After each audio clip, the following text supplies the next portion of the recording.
আপুনি যদি কৰ্কট ৰাশিৰ তেন্তে ২ৰ পৰা ১১ মে'ৰ ভিতৰত আপোনাৰ জীৱনত এক গুৰুত্বপূৰ্ণ পৰিৱৰ্তন হ'বলৈ গৈ আছে। কিন্তু সেয়া সুখ নে চিন্তা এইটো সম্পূৰ্ণ নিৰ্ভৰ কৰিব আপোনাৰ এটা সিদ্ধান্তৰ ওপৰত। এই সময়ছোৱাত আপোনাৰ ভাগ্য যেনে আচৰিতভাৱে উজ্বলি উঠিব পাৰে, তেনেদৰে হঠাৎ কিছুমান পৰীক্ষাও আহিব পাৰে। কিছুমান মানুহ আপোনাৰ জীৱনত পুনৰ আহিব, কিন্তু সকলো মানুহে আপোনাৰ ভাল নাভাবিব পাৰে। টকা পইচাৰ ক্ষেত্ৰত এটা সুযোগ আহিব, কিন্তু ভুল সিদ্ধান্ত ল'লে ক্ষতি হ'ব পাৰে। প্ৰেম জীৱনত গভীৰ অনুভৱ থাকিলেও ভুল বুজাবুজিৰ সম্ভাৱনা আছে। আৰু আটাইতকৈ ডাঙৰ কথা, এই 10 দিনত আপোনাৰ আগন্তুক 6 মাহৰ ভাগ্য নিৰ্ধাৰণ কৰিব পাৰে। সেয়ে ভিডিঅ'টো একেবাৰে শেষলৈকে চাওক, কাৰণ মই আপোনালোকক ক'ম কোন দিনটো আপোনাৰ বাবে আটাইতকৈ লাকি আৰু কোন দিনত আপুনি সাৱধান থাকিব লাগিব। বেছি পলম নকৰি আহক তেন্তে আৰম্ভ কৰোঁ। প্ৰথমতে আহিছোঁ ধন সম্পত্তি, মানি এণ্ড ফাইনেন্স। ২ তাৰিখৰ পৰা ১১ মে'ৰ ভিতৰত কৰ্কট ৰাশিৰ লোকসকলৰ বাবে টকা পইচাৰ ক্ষেত্ৰত এটা মিক্সড বাট পাৱাৰফুল সময় আৰম্ভ হ'বলৈ গৈ আছে। এই সময়ছোৱাত আপুনি ধন উপাৰ্জনৰ নতুন সুযোগ লাভ কৰিব পাৰে, বিশেষকৈ যিসকলে নিজে কিবা কাম কৰে, বিজনেছ কৰে বা অনলাইন কামৰ লগত জড়িত হৈ আছে, তেওঁলোকৰ বাবে বিশেষ লাভজনক হ'ব পাৰে। আৰম্ভণিত ২ৰ পৰা ৪ মে' এই দিনবোৰত আপুনি কিছুমান ধন লাভ কৰিব পাৰে। আপুনি কিন্তু এইটো খুব বেছি নাথাকিলেও মনত শান্তি দিব।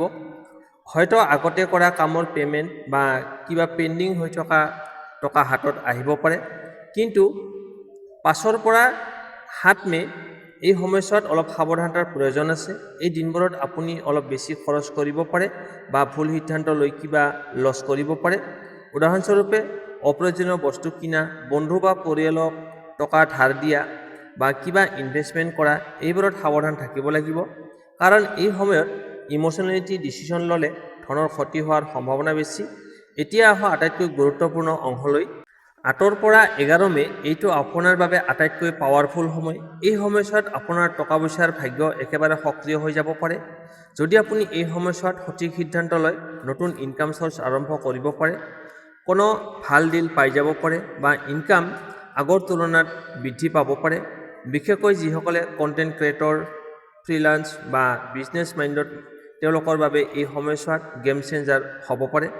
এতিয়া এটা গুৰুত্বপূৰ্ণ কথা, এই 10 দিনত আপোনাৰ ধনৰ অৱস্থা লাখতকৈ বেছি ডিচিশ্যনৰ ওপৰত নিৰ্ভৰ কৰিব। যদি আপুনি ধৈৰ্য ধৰে, খৰচ নিয়ন্ত্ৰণ কৰে আৰু সঠিক সুযোগ বাছি লয়, তেন্তে এই সময়ছোৱা আপোনাৰ বাবে টকা পইচাৰ দিশত এক নতুন আৰম্ভণি হ'ব পাৰে। সাৱধানতা, ৫ৰ পৰা ৭ মে'ৰ ভিতৰত ডাঙৰ ইনভেষ্ট নকৰিব। কোনো লোকক সহজে টকা ধাৰ নিদিব। অনলাইন স্কেম বা ফেক অফাৰৰ পৰা সাৱধান থাকিব। ছেভিংটো অলপ হ'লেও জমা কৰি ৰাখিব। উপায়, প্ৰতিদিনে ৰাতিপুৱা বা সন্ধিয়া ওম চন্দ্ৰায় নমঃ এই মন্ত্ৰটো 11 বাৰ জপ কৰিব। বগা বস্তু যেনে চাউল, চেনি, গাখীৰ দান কৰক। ই আপোনাৰ টকা পইচাৰ ফ্ল' স্থিৰ কৰিব আৰু নিগেটিভিটি এনাৰ্জি দূৰ কৰিব। এই 10 দিনত আপোনাৰ ধন ভাগ্য সলনি কৰিব পাৰে, কিন্তু সেয়া আপোনাৰ হাততেই আছে। আপুনি সঠিক সিদ্ধান্ত ল'ব নে ভুল সিদ্ধান্ত ল'ব। এতিয়া আহিছোঁ কৰ্মজীৱন। কৰ্কট ৰাশিৰ বাবে ২ৰ পৰা ১১ মে'ৰ ভিতৰত কৰ্মজীৱনৰ এটা গুৰুত্বপূৰ্ণ পৰিৱৰ্তনৰ সময় আৰম্ভ হ'বলৈ গৈ আছে। এই সময়ছোৱাত আপোনাৰ পৰীক্ষা কৰিব, কিন্তু একে সময়তে আগবাঢ়ি যোৱাৰ দিশো দেখুৱাব। ২ৰ পৰা ৪ মে' আৰম্ভণিৰ সময় শ্ল' বাট ষ্টেবল। এই দিনবোৰত কামত অলপ প্ৰেছাৰ থাকিব পাৰে, কিন্তু আপুনি নিজৰ দায়িত্ব ভালদৰে পালন কৰিব পাৰিব। বছ বা ছিনিয়ৰসকলে আপোনাৰ কাম লক্ষ্য কৰিব, কিন্তু তাতেই একেবাৰে ডাঙৰ প্ৰশংসা নাথাকিব। এই সময়ত আপুনি এটা গুৰুত্বপূৰ্ণ শিক্ষা পাব, consistency is more important than speed. ৫ৰ পৰা ৭ May' challenge and test time.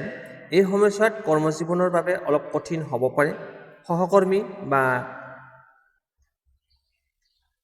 সহপাঠীৰ সৈতে ভুল বুজাবুজি হ'ব পাৰে।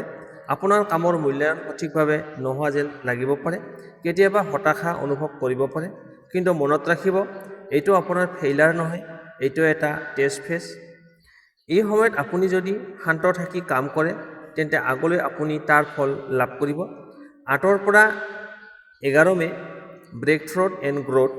এইটো আপোনাৰ বাবে আটাইতকৈ শক্তিশালী সময়। আপুনি হঠাৎ নতুন সুযোগ পাব পাৰে, ইণ্টাৰভিউ, মিটিং বা ইম্পৰ্টেণ্ট ডিছকাশ্যনত সফল হ'ব পাৰে। যি কাম আগতে আগবঢ়া নাছিল, সেইটো হঠাৎ আগবাঢ়ি যাব। বিশেষকৈ যিসকলে জব চেঞ্জ বিচাৰি আছে, যিসকলে প্ৰমোশ্যন বিচাৰে বা নতুন প্ৰজেক্ট আৰম্ভ কৰিব বিচাৰে, এই সময়ত তেওঁলোকৰ বাবে এটা টাৰ্ণিং পইণ্ট হ'ব পাৰে। গুপ্ত সত্য, এই 10 দিনত আপোনাৰ কৰ্মজীৱনত সফলতা হাৰ্ড ৱৰ্ক লগতে স্মাৰ্ট ডিচিশ্যনৰ ওপৰত নিৰ্ভৰ কৰিব। সকলো সুযোগ ল'ব নালাগে, সঠিক সুযোগ বাছি লোৱাটোৱেই সফলতাৰ চাবিকাঠি। সাৱধানতা, 5 পৰা 7 মে'ৰ ভিতৰত বছ বা ছিনিয়ৰৰ সৈতে তৰ্ক নকৰিব। কোনো ইম্পৰ্টেণ্ট ডিচিশ্যন ততাতৈয়াকৈ নল'ব। নিজৰ প্লান সকলোকে কৈ নুফুৰিব। নিজৰ কথা গোপনে ৰাখক। ডিলে বা ৰিজেকশ্যন লৈ হতাশ নহ'ব। উপায়, সোমবাৰে বা প্ৰতিদিনে ৰাতিপুৱা ওম নমঃ শিৱায় 21 বাৰ এই মন্ত্ৰটো জপ কৰক। শিৱলিংগলৈ পানী অৰ্পণ কৰক সম্ভৱ হ'লে। ই আপোনাৰ কৰ্মজীৱনত বাধা কমাব আৰু পজিটিভ এনাৰ্জি বৃদ্ধি কৰিব। এই 10 দিন আপোনাৰ কেৰিয়াৰৰ দিশ সলনি কৰিব পাৰে। আপুনি ভাঙি পৰিব নে আগবাঢ়িব সেয়া সম্পূৰ্ণ আপোনাৰ সিদ্ধান্ত। এতিয়া আহিছোঁ প্ৰেম আৰু দাম্পত্য জীৱন। কৰ্কট ৰাশিৰ বাবে এই 10 দিন হৃদয়ৰ দিশে এক গভীৰ আৱেগিক আৰু গুপ্ত পৰিৱৰ্তনৰ সময়। এই সময়ত আপুনি যি অনুভৱ কৰিব সেয়া সঁচাকৈ হৃদয়ৰ পৰা আহিব, কিন্তু সকলো অনুভৱে সুখ নিদিবও পাৰে। 2 পৰা 4 মে' ইম'চনেল কানেকশ্যন বৃদ্ধি। এই দিনবোৰত আপোনাৰ আৰু আপোনাৰ সংগীৰ মাজত এক গভীৰ সংযোগ গঢ় লৈ উঠিব। কথা বেছি নহ'লেও ইজনে আনজনক বুজি পোৱাৰ ক্ষমতা বৃদ্ধি পাব। ৰিলেশ্যনশ্বিপটো অলপ আৰু গভীৰ হ'ব। যিসকলে ছিংগেল হৈ আছে, কোনো বিশেষ মানুহৰ লগত কথা আৰম্ভ হ'ব পাৰে বা আগৰ কাৰোবাৰ সৈতে পুনৰ সংযোগ হ'ব পাৰে। 5 পৰা 7 মে' ভুল বুজাবুজি আৰু দূৰত্ব। এই সময়ছোৱা অলপ সাৱধানতাৰ প্ৰয়োজন। সৰু কথাতেই ডাঙৰ ভুল বুজাবুজি হ'ব পাৰে। আপুনি যি ভাবিছে সংগীয়ে সেয়া বুজি নাপাবও পাৰে। কেতিয়াবা ইগন'ৰ হোৱা অনুভৱ হ'ব পাৰে। এই সময়ত ইম'চনেলিটি ৰিয়েক্ট কৰিলে ৰিলেশ্যনশ্বিপ ক্ষতিগ্ৰস্ত হ'ব পাৰে। সেয়ে অলপ শান্ত থাকক, কথা স্পষ্টকৈ কওক, অহংকাৰ কাষত ৰাখক। 8 পৰা 11 মে' এই সময়ছোৱাত আপোনাৰ প্ৰেম জীৱনৰ আটাইতকৈ গুৰুত্বপূৰ্ণ সময়। যিসকল ৰিলেশ্যনশ্বিপত আছে, ভুল বুজাবুজি দূৰ হ'ব, পুনৰ প্ৰেমৰ অনুভৱ বৃদ্ধি হ'ব, সংগীৰ পৰা সমৰ্থন লাভ কৰিব। ছিংগেলসকলে এই সময়ত কোনো স্পেচিয়েল মানুহ আপোনাৰ জীৱনত আহিব পাৰে বা আপুনি কাৰোবাক নিজৰ অনুভৱ প্ৰকাশ কৰিব পাৰে। গুপ্ত সত্য, এই 10 দিনত আপোনাৰ প্ৰেম জীৱনৰ আটাইতকৈ ডাঙৰ সমস্যা হৈছে অভাৰ থিংকিং। আপুনি বেছি ভাবিলে বা বেছি আশা ৰাখিলে সেয়া আপোনাকে আঘাত কৰিব পাৰে। সাৱধানতা, 5 পৰা 7 মে'ৰ ভিতৰত তৰ্ক বিতৰ্ক এৰাই চলক। পুৰণি কথা উলিয়াই নাথাকিব। সন্দেহ নকৰিব। বিশ্বাস ৰাখক। ছ'চিয়েল মিডিয়া বা থাৰ্ড পাৰ্চনৰ কথাত প্ৰভাৱিত নহ'ব।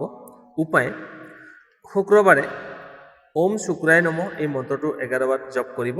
বগা ফুল বা মিঠাই দান কৰিব। ই আপোনাৰ প্ৰেম জীৱনত মাধুৰ্য বৃদ্ধি কৰিব আৰু সম্পৰ্ক শক্তিশালী কৰিব। এই 10 দিনত আপোনাৰ হৃদয়ক পৰীক্ষা কৰিব। সঁচা প্ৰেম থাকিলে সকলো বাধা পাৰ হ'ব, নহ'লে সঁচা সত্য প্ৰকাশ পাব। এতিয়া লৈ আহিছোঁ এই 10 দিনৰ ভিতৰত আপোনাৰ বাবে শুভ তাৰিখ, অশুভ তাৰিখ, শুভ সংখ্যা, অশুভ সংখ্যা আৰু ৰং। এইটো কৰ্কট ৰাশিৰ 2 পৰা 11 মে' 2026 বাবে শুভ অশুভ তাৰিখ, সংখ্যা আৰু ৰং। শুভ তাৰিখ, লাকি ডেটছ 2 মে', 4 মে', 8 মে' আৰু 10 মে'। এই দিনবোৰত আপুনি নতুন কাম আৰম্ভ কৰিব পাৰে, ইম্পৰ্টেণ্ট ডিচিশ্যন ল'ব পাৰে, টকা পইচা বা কেৰিয়াৰ সম্পৰ্কীয় সুযোগ গ্ৰহণ কৰিব পাৰে। অশুভ তাৰিখ, আনলাকি ডেটছ 5 মে', 6 মে' আৰু 7 মে'। এই দিনবোৰত তৰ্ক বিতৰ্ক এৰাই চলক, ডাঙৰ ইনভেষ্ট নকৰিব, ৰিলেশ্যনশ্বিপত সাৱধান থাকিব। শুভ সংখ্যা লাকি নাম্বাৰছ 2, 4 আৰু 8। এই সংখ্যাসমূহ important decision, phone number, amount, timing এইবোৰত ব্যৱহাৰ কৰিলে পজিটিভ এনাৰ্জি পোৱা যায়। অশুভ সংখ্যা, আনলাকি নাম্বাৰ 5 আৰু 7। এই সংখ্যাৰ লগত জড়িত সিদ্ধান্ত লওঁতে অলপ সাৱধান থাকিব লাগিব। শুভ ৰং লাকি কালাৰ্ছ বগা, হালধীয়া আৰু ৰূপালী। এই ৰংসমূহ পিন্ধন কাপোৰত ব্যৱহাৰ কৰিব পাৰে। ইম্পৰ্টেণ্ট কামৰ দিনত ব্যৱহাৰ কৰিলে ভাগ্যৰ সহায় পোৱা যাব। অশুভ ৰং এভইড কৰি চলিব। ডাঠ ক'লা, ডাঠ ৰঙা এই ৰংবোৰ সময়ছোৱাত নিগেটিভ এনাৰ্জি আনিব পাৰে।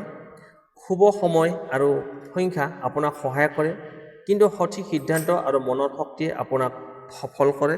কৰ্কট ৰাশিৰ বাবে এই 10 দিন সাধাৰণ নহয়। এইটো এটা সুযোগ নিজৰ জীৱন সলনি কৰাৰ আপুনি এই সময়ত যি সিদ্ধান্ত ল'ব সেইটোৱে নিৰ্ধাৰণ কৰিব আপোনাৰ আগন্তুক কেইমাহমানৰ ভাগ্য। কিছুমান মানুহ আপোনাৰ জীৱনত আহিব, কিছুমান থাকিব, কিছুমান গুচি যাব, কিন্তু সঁচা মানুহ আৰু সঁচা সুযোগ চিনাক্ত কৰাটো আপোনাৰ দায়িত্ব। মনত ৰাখিব, আপুনি ভিতৰৰ পৰা শক্তিশালী, আপুনি যি বিচাৰে সেয়া লাভ কৰাৰ ক্ষমতা আপোনাৰ আছে। যদি আপুনি কৰ্কট ৰাশিৰ তেন্তে কমেণ্টত জয় মা দুৰ্গা লিখক আৰু এই ভিডিঅ'টো শ্বেয়াৰ কৰক আপোনাৰ বন্ধু বান্ধৱৰ সৈতে, লাইক কৰক, চেনেলটো ছাবস্ক্ৰাইব কৰক, কাৰণ এইদৰে প্ৰতিদিনে আপোনালোকৰ গুপ্ত ভাগ্যৰ কথা, গুপ্ত কথা মই আপোনালোকলৈ লৈ আহিম।